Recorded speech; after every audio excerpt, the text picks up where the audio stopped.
자, 오늘도 요한복음 5장 우리가 굉장히 오랫동안 한 두 달 넘게 이제 보는 것 같아요. 요한복음 말씀 보고 있는데 요한복음 5장은 잘 아시는 것처럼 베데스다 연못가에 있었던 일, 38년 된 병자를 주님께서 고쳐 주신 일. 그래서 한 달 가까이는 이 사람 중심으로 왜 그가 병이 걸렸을까? 또 이를 고친 이유는 뭘까? 하나님이 하시는 큰 일을 이제 보았죠. 그리고 결국 생명을 주시기 오신 예수님의 그 하신 일을 이 사람을 통해서 보여주셨습니다. 그리고 이 나머지 한 달은 어떤 이야기를 나누었냐? 근데 그 병 고친 일은 굉장히 큰 놀라운 일이죠. 생명을 살리시는 하나님을 보는 거잖아요. 예수님을 통해서. 그런데 문제는 뭐냐? 왜 안식일 했냐는 거죠. 사람을 살리고 고치는 게 중요한 게 아니라 안식일죄를 범했다 예수님께 시비를 거는 거예요. 그래서 그 이후로 이제 논쟁하는 이야기가 계속해서 5장 끝까지 이제 이어지는 거예요. 그 가운데 예수님께서 왜 이 일을 하는지를 설명을 해주시는 거죠. 근데 이 말씀들이 우리는 그렇구나. 오늘도 말씀을 통해서 또 이 부분만 딱 떼어서 우리가 말씀을 볼 거니까 딱 보면서 그렇구나 하겠지만 이 말씀을 듣고 있는 유대인들, 유대 종교 지도자들은 마음에 들지 않는 거예요. 그런 예수를 죽이고자 하는 그런 마음까지 먹게 된 거죠. 왜 그렇습니까? 우리가 앞장에서 중간에 본 것처럼 예수님이 하나님을 뭐라고 불렀죠? 아버지. 내 아버지다. 아버지께서 일하시니 나도 일한다. 신성모독이라 하면서 어떻게 하나님을 아버지라고 부를 수 있느냐? 뭐 이렇게 하면서 논쟁거리가 되고 이제 그 일, 내가 왜 하나님을 아버지라 부를 수 있고 나는 아들이 되는 것을 증거하시는 거예요. 예수님께서 쭉 이야기를 하시면서 오늘 본문에 나오는 겁니다. 자, 오늘 본문을 따로 떼어서 말씀을 좀 보지만 여기서 말씀하신 의미를 한 번 더 깊이 묵상하시면서 더욱이 오늘 말씀 속에서 참된 그리스도인들은 어떻게 살아가는 것이 참된 그리스도인인가? 말씀의 제목은 본문에 따라서 구원을 받게 하려 함이니라. 주님의 오신 목적이죠. 또 구원을 얻는 목적, 우리가 구원을 얻기 위해서는 무엇을 해야 하느냐? 오늘 말씀에서 함께 나누고자 합니다. 자, 우리 성도들은요, 신앙생활을 하는데 사실은 우리가 하나님 앞에 독대해야 하는 겁니다. 개인적인 신앙이 굉장히 중요해요. 하나님 할 때 1대1로 우리가 함께 예배하는 것. 그러니까 성도는 함께 예배도 하지만 혼자서도 예배하는 겁니다. 더불어 예배하는 것도 굉장히 중요한 거죠. 그래서 교회 공동체를 만드신 겁니다. 두세 사람이 내 이름으로 모인 것은 나도 너희와 함께하겠다. 그것이 교회인 겁니다. 함께 예배하는 것도 중요하지만 하나님 앞에 홀로 단독자로 서는 것도 중요해요. 그래서 예배 드리는 가운데 함께 있는 가운데에도 하나님과 1대1로 이 시간 만나야 되는 거예요. 근데 우리가 함께 했다 보니까 예배하면서 의식을 하죠. 내가 예배하는 모습, 우리가 특별히 이제 찬양 부를 때 아까도 말씀드린 것처럼 우리는 양반이라 이게 손 올리고 막 이렇게 뭐 일어나고 박수하는 것도 좀 이렇게 그 뻘쭘할 때가 참 많이 있고 남들이 이런 것을 보고 나를 어떻게 볼까 그런 마음들이 있다는 거거든요. 그것을 벗어나야 되는 거예요. 그것을 넘어서는 믿음이 우리에게 필요해요. 하나님 앞에 1대1로 홀로 만나는 사람들과의 관계 속에서도 함께 예배하는 속에서도 하나님과의 독대하러 예배하는 그런 모습이 분명히 필요한 거죠. 이것을 다른 말로 하면 하나님과의 수직적인 관계가 우리에게 필요합니다. 하나님의 말씀하시고 나는 하나님의 말씀을 듣고 하나님께 우리를 드리고 하나님은 받아주시고 하나님 은혜 주시고 나는 그 은혜를 누리며 또 하나님과 수직적인 관계로 그렇게 믿는 믿음이 우리에게 필요한 거죠. 그러나 그것만 가지고는 우리의 신앙이 온전해질 수가 없는 겁니다. 그래서 수평적인 관계, 함께 예배하는 것도 중요합니다. 믿음의 공동체가 중요합니다. 그죠?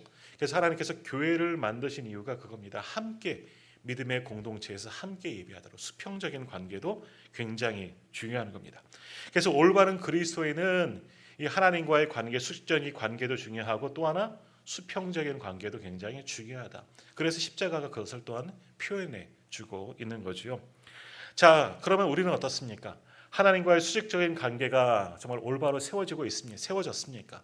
또 성도들과의 관계 가운데도 수평적인 관계도 바르게 세워져 있느냐? 이 두 가지가 수직적이고 수평적인가 다 조화를 이루면서 온전한 신앙생활을 우리가 하고 있느냐? 다른 사람 말고 내 모습은 어떤가 한번 가만히 생각해 보셔야 합니다. 나는 하나님 앞에 1대1로 독대하면서 정말 신앙생활 잘하고 있는지 또는 교회 공동체 안에서 함께 모든 이들과 더불어서 함께 올바르게 신앙생활하고 있는지 우리의 신앙의 모습들을 한번 잘 살펴보아야 하는 겁니다. 근데 사실적으로 보면, 개개인적으로 보면 사실은 우리가 두 가지를 다 조화롭게 하기란 참 쉽지가 않습니다. 이것을 완벽하게 하는 분은 사실은 많지가 않습니다. 이것을 완벽하게 하신 분이 누구겠습니까? 바로 예수님이시죠. 예수님만이, 오직 예수님만이 이 수직적인 관계, 하나님과의 관계, 또 수평적인 관계, 사람들과의 관계들 정말 철저하게 다 조화를 이루신 분이 예수님이시다라는 겁니다. 예수님께서도 하나님의 본체시죠. 하나님의 아들이시고 하나님이십니다. 하지만 예수님도 이 땅에 육신을 입고 오셨기 때문에 하나님과의 수직적인 관계, 홀로 하나님 앞에 나가는 시간을 굉장히 많이 가지셨습니다. 그래서 성경에도 곳곳에 나오죠. 새벽 미명에 이른 시간부터 하나님과 독대하시면서 기도로 하나님께 나아가고 기도로 하나님의 뜻을 알고 하나님과 교제하는 그런 시간을 충분히 가지셨어요. 한적한 곳에 아무도 방해받지 않으려고 홀로의 그렇게 하나님과 독대하는 시간을 주님 분명히 가지셨어요. 늦은 시간까지 밤 늦도록 그렇게 하나님과의 깊은 관계, 소위 말하는 우리로 말하면 영성을 위해서, 내 믿음을 위해서 하나님과의 독대하는 시간을 주님도 가지셨다는 거죠. 아무에게도 방해받지 아니하고 하나님과의 올바른 관계를 세워 나가셨다는 거죠. 마지막 십자가를 지는 순간까지도 주님은 그렇게 하나님과의 깊은 관계를 유지하셨습니다. 뿐만 아니라 그 하나님과 관계를 가지고 받은 은혜로 또 어떻게 사람들과의 관계도 동일하게 똑같이 행하셨다는 거예요. 하나님의 아들로 오셨지만 하나님만 바라보고 나아가셨지만 하나님과 독대할 뿐만 아니라 세상에 파송된 이유가 뭡니까? 주님이 오신 이유가 우리를 위해서 오셨잖아요.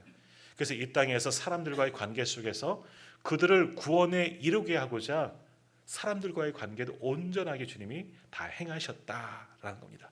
그러니까 이 낮 시간 동안에는 밤 늦은 시간도 마찬가지지만 한시도 사람들을 떠나서 쉬지 않으셨다는 거예요. 인자는 머리 들 곳도 없다 하시는 말씀처럼 항상 가는 곳마다 많은 무리들과 함께 하셨고 그들에게 하나님의 사랑, 하나님의 역사하심을 나눠 주었다는 거죠. 그러니까 하나님과의 관계도 철저하셨고 주님은 사람들과의 관계도 아주 철저히 조화를 이룬 올바른 신앙의 본을 우리 주님께서 보여주셨다라는 겁니다. 결국 이 수직적인 관계와 하나님과의 관계, 수평적인 사람과의 관계, 이것이 조화를 극치를 이룬 것이 뭐냐? 바로 십자가 사건입니다. 십자가 위에서 하나님의 뜻대로 십자가를 지셨잖아요. 그러나 동시에 십자가는 뭡니까? 우리를 위해서 지시는 거예요. 우리를 구원하고자 지시는 겁니다.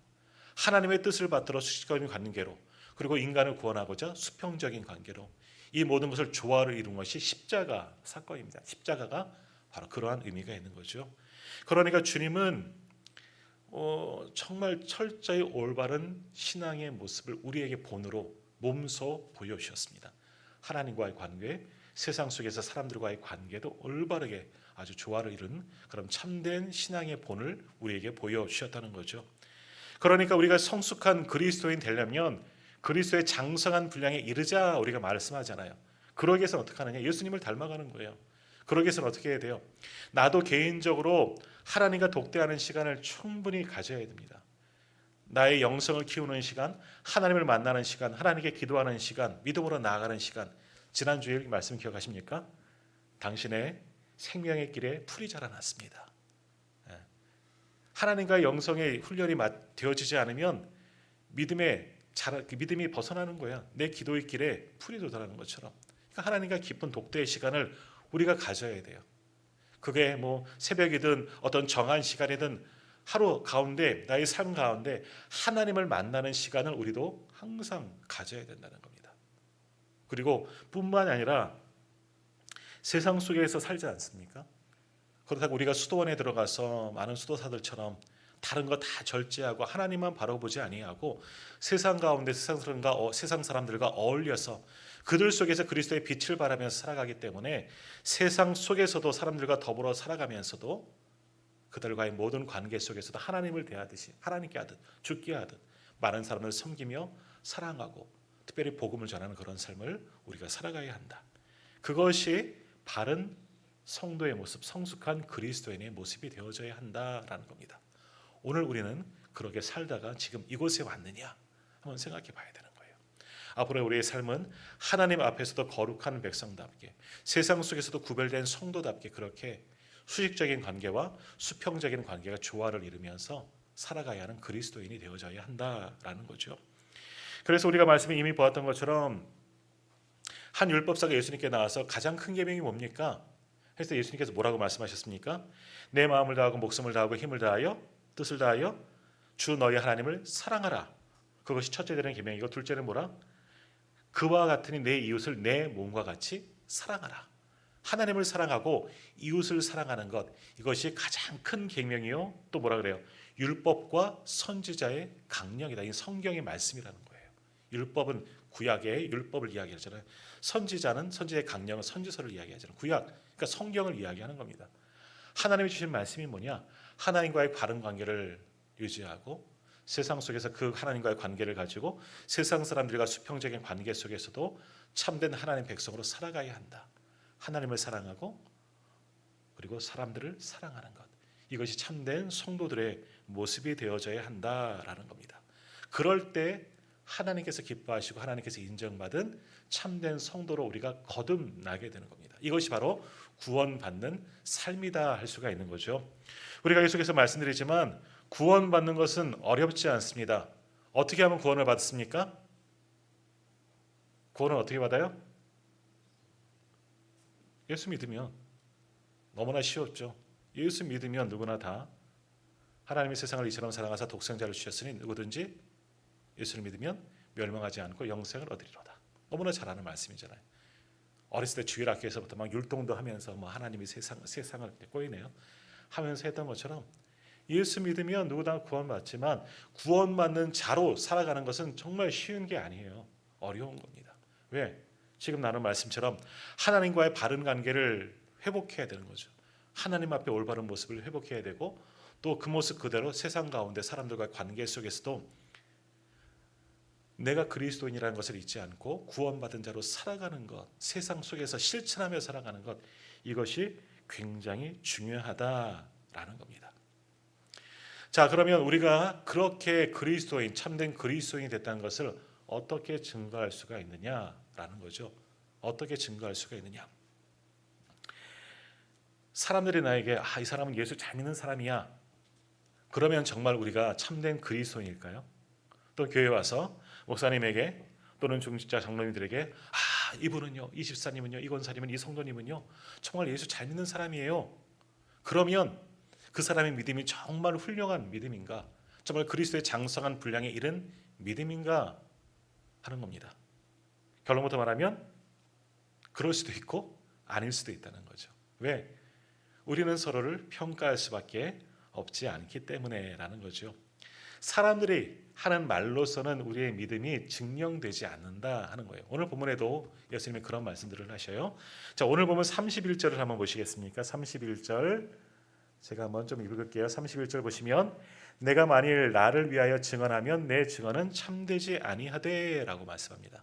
이거 누구의 이야기입니까? 예수님께서 이제 아까도 말씀드린 것처럼 사람들과의 논쟁이죠. 내 아버지께서 일하시니 나도 일한다. 신성모독이로다. 뭐 이런 이야기를 했더니 결국 나는 하나님의 아버지이심을 하나님이 나의 아버지이심을 주님이 구세주이심을 증명하지만 그러나 주님도 말씀하시는 거예요. 내가 만일 나를 위하여 증언하면 내 증언은 참되지 않다. 내가 스스로 증언하고 있다면 내 증언은 인성을 가지고 육신의 몸을 입으신 주님의 말씀이에요. 내가 증거하는 것은 참되지 않다라는 거죠. 그러니까 사람이 증거하는 건 옳은 것이 아닐 수 있다라는 겁니다. 우리도 마찬가지예요. 이분의 믿음이 굉장히 좋다. 우리는 입에 발린 소리로 할 수도 있는 것이고 정말 나보다는 믿음이 평가해서 좋다라고 평가할 수 있는 거지만 이분의 진짜 믿음은 언제 드러나느냐? 하나님의 심판대 앞에서 드러나는 겁니다. 하나님이 판단하시는 거지 우리가 판단할 수가 없다는 겁니다. 그러니까 내 스스로도 내 믿음이 좋다 나쁘다 판단할 수도 없는 것이고 또 서로의 믿음을 이 사람은 믿음이 좋아요 나쁘다 이것도 평가할 수가 없는 거고 증언할 수가 없다는 거예요. 그래서 주님이 말씀하는 거죠. 내가 만일 나를 위하여 증언하면 내 증언은 참되지 않다. 주님도 스스로를 증언하지 않겠다. 내가 나를 그렇게 증언하면 나도 참되지 않을 수밖에 없다. 왜? 육신을 입고 오신 인성이 있는 분이시기 때문이다 라는 거죠. 그러면서 주님이 또 한 번 말씀하십니다. 33절과 34절을 보세요. 여기도 제가 한번 읽을게요. 33절 34절 앞부분까지만 읽을 터인데 너희가 요한에게 사람을 보내매 요한이 진리에 대하여 증언하였느니라. 그러나 나는 사람에게서 증언을 취하지 아니하노라 라는 말씀. 또 뭐예요? 예수님께서 스스로 자기가 참된 그리스도인이심을 스스로는 증언하지 않겠다 말씀하셨고요. 31절에서는 33절 34절에서는 요한이 자신을 증명하고 있지만 그것도 뭐예요? 내가 그 증언도 따르지 않겠다 말합니다. 무슨 이야기냐? 요한은요, 우리가 요한복음 3장에서 보았지만 예수님에 대해서 가장 먼저 메시아 그리스도이심을 선포한 사람입니다. 그죠? 다른 사람은 다 몰라도 주님이 오심을 하나님이 보낸 거룩한 이심이다 선포했던 자가 요한이죠. 요한도 예수님보다 먼저 앞서 주의 길을 예비하러 보내신 자이기에 요한은 영안이 열려 성령 충만함으로 예수가 메시아 그리스도이심을 알게 된 거죠. 자기가 안 게 아니라 하나님께서 알게 하셨다고 요한도 그렇게 분명히 말씀하고 있어요. 요한도 그래서 선포했지만 요한이 나를 그리스도라고 했다고 그것이 그 증언을 내가 따르지 않겠다 이야기합니다. 왜냐하면 요한도 결국은 사람이기 때문에 사람이 증명하는 것은 나는 주님도 따르지 않겠다라고 이야기를 하는 겁니다. 요한은 사람의 증거이기 때문에. 요한은 사실 우리보다는 굉장히 큰 사람이죠. 우리 사람이 여자에게서 태어난 자 중에서 가장 큰 자가 요한이다. 주님도 말씀하셨지만 그러나 결국 그도 육신을 입은 사람이라는 거죠. 사람의 증거는 유한하기 때문에 그리고 영원하지 않기 때문에 그거는 진짜 증거가 아니라라는 겁니다. 스스로도 그렇게 아니하지 하시고 요한을 통해서도 내가 나를 말하고 있지만 그 증언도 올바르지는 않다라는 거죠. 그럼 무엇으로 증거를 얻을 수가 있느냐? 37절 여기도 제가 한번 읽겠습니다. 또한 나를 보내신 아버지께서 친히 나를 위하여 증언하셨느니라. 그럼 어떠한 증언이 참된 증언이냐? 누구의 증언? 나를 보내신 아버지의 하나님께서 하신 증언이야말로 진짜 그리스도이심을 증언했다. 그러니까 사람이 증거, 내가 스스로 증언하는 것도 아니고 요한이 나를 증명했지만 그것도 올바르진 않지만 주님의 주님 되심, 주님의 그리스도 되심, 메시아 되심을 누가 증거하셨느냐? 하나님이 증거하셨다는 거죠. 하나님이 증거하셔야지. 하나님이 인정하시고 하나님이 증거하셔야지만 참된 그리스도이죠. 우리에게 중요한 뭡니까? 사람에게 아무리 내가 인정받더라도 사람들이 나를 칭찬하죠. 이분 정말 믿음이 좋은 사람이야 해도 그 증거는 참된 증언이 아니라는 거예요. 거기에 현혹돼서는 안 된다는 거예요. 내 스스로도 어느 날은 이 정도면 내가 믿음이 좋은 사람 같아. 막 기도할 때 막 눈물 콧물 막 흘리고 뿌듯해 돌아갈 때는 오늘 내가 막 믿음으로 기도한 것 같아. 나도 믿음이 괜찮네. 또 사람들에게도 특별히 이제 목회자들에게 칭찬받아. 우리 장로님은 전사님은 집사님은 참 믿음이 좋은 분이에요. 전 내가 그 정도 믿음이 좋지. 이분들 이 사람들 가운데 내가 그래도 으뜸이야. 으쓱하는 그런 마음이 사실 우리에게 있지만 그것은 참되지 않다는 겁니다. 누가 우리의 믿음을 좋다 인정하셔야 하느냐? 누가요? 하나님 아버지께서 인정하셔야 된다는 거예요. 지금은 알 수 없어요. 그 믿음이 언제 드러난다? 결국 마지막 때에 드러나는 겁니다. 좀 쉽게는 가장 위기의 순간에 내 믿음이 드러납니다. 우리의 믿음을 간접적으로 평가할 수 있는 것은 내 환난의 순간, 내게 가장 어려움이 생겼을 때 내가 믿음을 지키고 있느냐 그렇지 않느냐에서 드러날 수 있고 또 결국 우리의 믿음은 최종적으로 하나님의 심판대 앞에 섰을 때 하나님께서 인정하시는 믿음이야말로 참 믿음이 될 수가 있다는 거죠. 그러니까 우리의 믿음을 사람들에게 잘 보이려고 믿을 필요도 없다는 거죠. 사람들에게 인정받으려고 정말 믿음에 좋은 사람이야 박수 받으려고 그럴 필요가 하나도 없다는 거예요. 왜냐하면 그런 사람들이야말로 정말 예수님께서 회칠한 무덤이요 라고 책망하는 바리새인들 유대 종교 지도자들과 같은 사람이 똑같다는 겁니다. 그럴 필요가 없다는 거죠. 주님도 그것을 보여주시는 거예요. 나의 나됨은 그리스도로 오셨잖아요. 메시아로 오셨잖아요. 하나님의 아들이시잖아요. 나도 스스로 증언하지 않겠다. 또 나보다 앞서서 나를 증언하였던 세례 요한도 증언했지만 그것도 아니다. 나는 그것을 따르지 않겠다. 그럼 나의 그리스도 되심, 하나님의 아들 되심을 누가 증언해야만? 하나님 아버지가 나를 보내신 분 아버지께서 친히 나를 증언하셔야지만 그것이 참되도다. 진짜 인정받는 거예요. 그러니까 주님도 그렇죠. 하나님께 인정받는 믿음이 가장 귀한 믿음이라 오늘 우리에게 말씀하는 거예요. 주님도 하나님께서 인정하시는 그런 믿음이고 또 주님께서 그리스도이심을 누가 인정하셨다? 하나님께서 인정하셨어요. 자, 하나님께서 그럼 어떻게 주님을 그리스도라 인정하셨느냐? 성경에 보면 크게 세 부분에서 하나님의 아들 되심을 친히 하나님께서 증거하셨어요. 언제 하셨느냐? 첫 번째는 마태복음 3장에 나오는데 예수님께서 세례를 받으시던 장면입니다. 예수님께 세례를 받으실 때 어떠한 일들이 있었느냐? 마태복음 3장 16절 17절 보면 제가 읽겠습니다. 이런 말씀이 있습니다. 예수께서 세례를 받으시고 곧 물에서 올라오실새 하늘이 열리고 하나님의 성령이 비둘기같이 내려 자기 위 임하심을 보시더니 하늘로부터 소리가 있어 말씀하시되 이는 내 사랑하는 아들이요 내 기뻐하는 자라 하시니라. 누가 말씀하셨다고요? 하나님께서. 이는 내 사랑하는 아들이요 내 기뻐하는 자라. 예수님께 세례를 받는 그 순간에 하늘이 열리고 성령이 비둘기같이 내려오고 하나님께 선포하셨다는 겁니다. 이는 내 사랑하는 아들이다. 내 기뻐하는 자다. 하나님이 증거해 주셨어요. 물론 그것을 온전히 알아듣는 사람은 당시 세례 요한밖에는 없었지만, 자, 이 세례는 뭡니까? 회개의 세례죠. 세례 요한이 베푼 것은 죄를 씻는 회개의 세례입니다. 세례는 뭐예요? 물속에 들어갔다 나오는 것. 얼마 전에 극동방송을 들으면서 이제 운전자 나왔다 보니까 침례계 목사님이 나오셔서 설교하더라고요. 그러니까 세례라는 말 안 쓰고 침례. 예수님도 침례를 받으실 때 뭐 이렇게 말씀하시던데 그거예요. 사실은 침례가 맞는 거죠. 물속에 완전히 들어갔다가 옛사람은 죽고 새 사람으로 거듭나서 예수로 거듭나서 사는 거니까. 근데 예수님은 우리랑 똑같잖아요. 회개의 세례를 받으신 것이 아니에요. 그러나 육신을 입으셨기 때문에 하나님과 세례를 받으신 의미는 우리 추한 사람들과 죄악된 우리 사람들과 함께 살아가겠다 하는 어찌 보면 주님의 결단인 겁니다. 주님도 죄를 씻기 위해 세례를 받으신 것이 아니라 세례 요한에게 나아가신 것이 아니라 나도 이제 이 세례를 통해서 사람들과 함께 거하겠다, 이들을 구원하겠다, 그런 의미로 예수님은 세례를 받으셨다는 거죠. 바로 그 순간에 어떤 일들이 일어났냐? 하늘이 열리고 성령의 비둘기처럼 예수님이 위에 임하고 또 하늘에서 하나님이 말씀하시는 거죠. 이는 내 사랑하는 자요 사랑하는 아들이요 내 기뻐하는 자라. 하나님께서 증거해 주셨다는 겁니다. 그리스도의 그리스도 되심을 사람들이 증거한 게 아니라 첫 번째로 하나님이 증거해 주셔야 되는데 예수님의 세례 받으실 때 하나님이 첫 번째로 증거해 주셨다는 거죠. 두 번째는 언제 증거해 주셨느냐? 마태복음 17장에 나오는데요. 여기는 변화산, 우리가 잘 아시죠?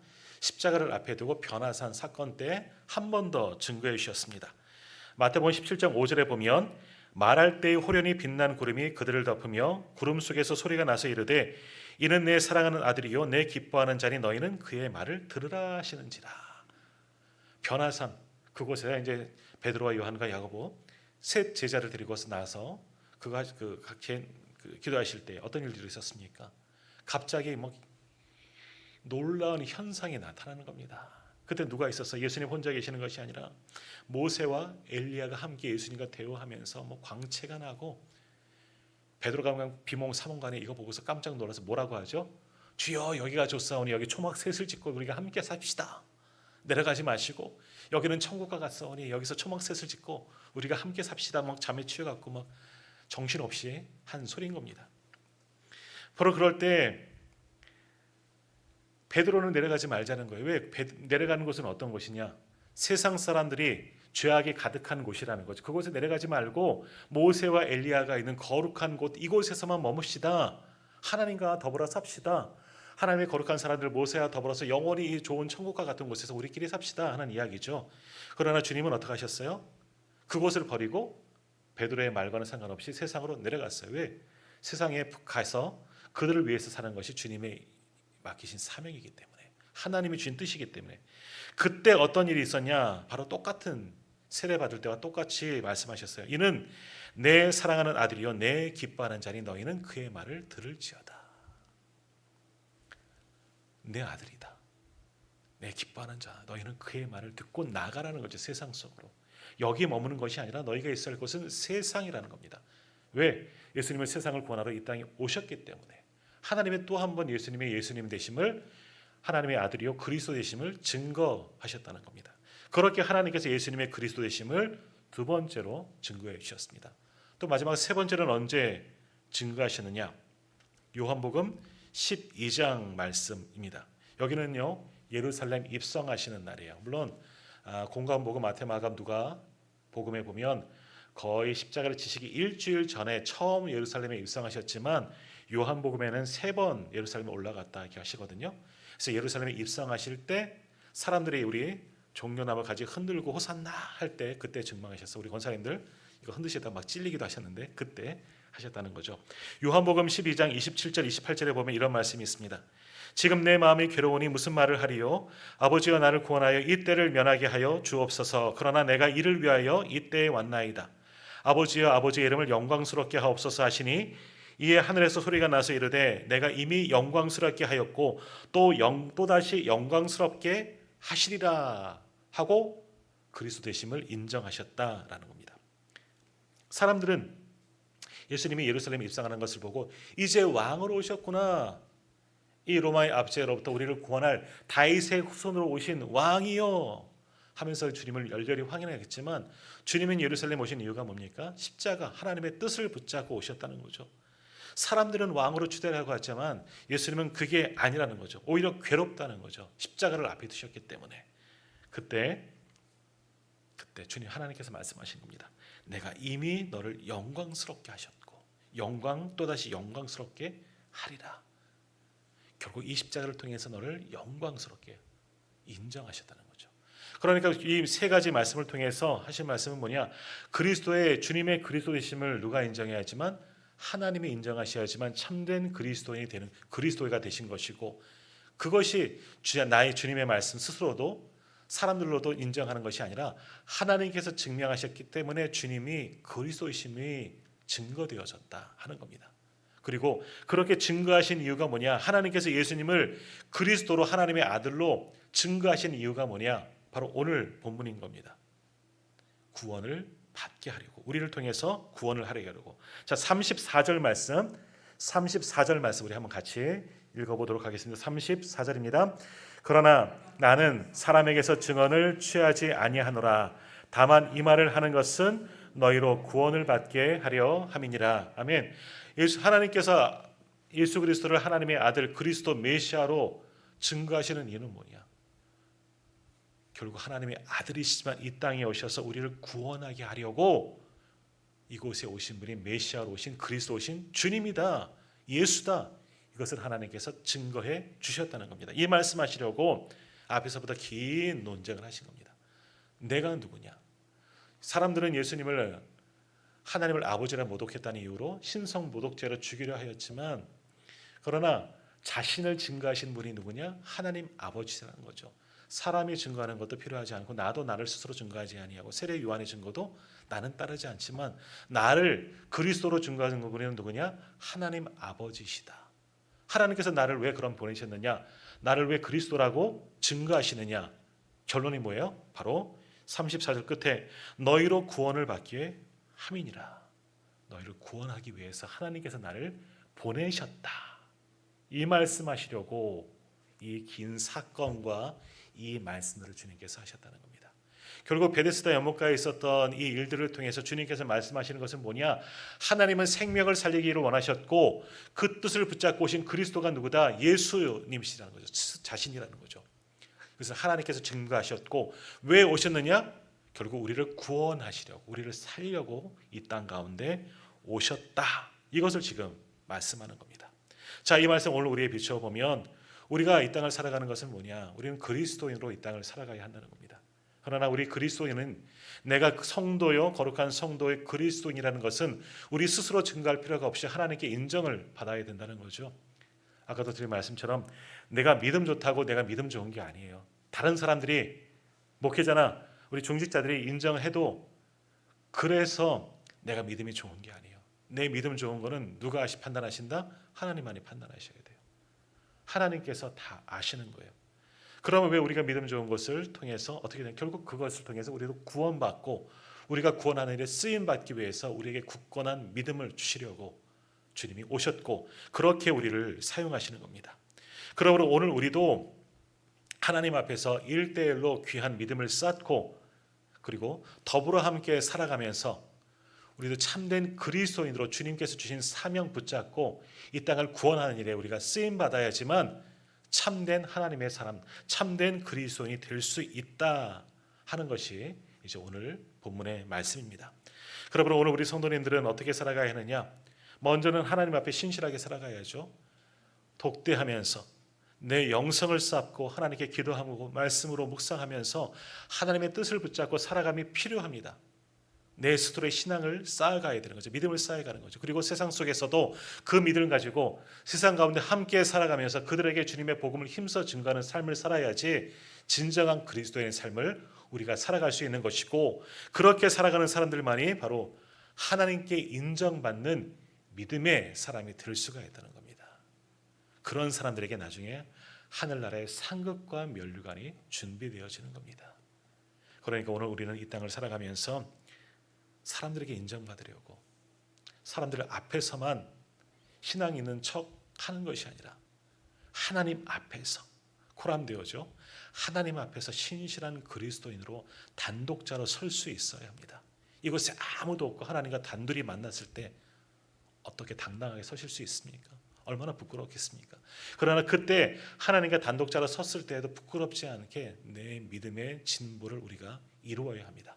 그리고 또한 그렇게 믿음의 진보를 이루었다면 나의 삶 속에서도 많은 사람들과의 관계 속에 세상 속에서 예수 그리스도의 복음을 힘써 증거하여서 그들을 옳은 곳으로 인도하는 그런 삶을 살 때 우리의 믿음은 하나님께 인정받는 그러한 믿음이 될 줄 믿습니다. 오늘 예배하는 저와 우리 모든 성도님들이 사람들에게 인정받지 아니하고 오직 하나님께 인정받는 참 믿음의 사람들이 다 되시기를 간절히 소망합니다. 그리고 더욱이 그러한 우리를 통해서 많은 영혼들을 구원하는 일에 그렇게 쓰임받는 우리 오늘의 교회 모든 분들 다 되기를 간절히 소망합니다. 함께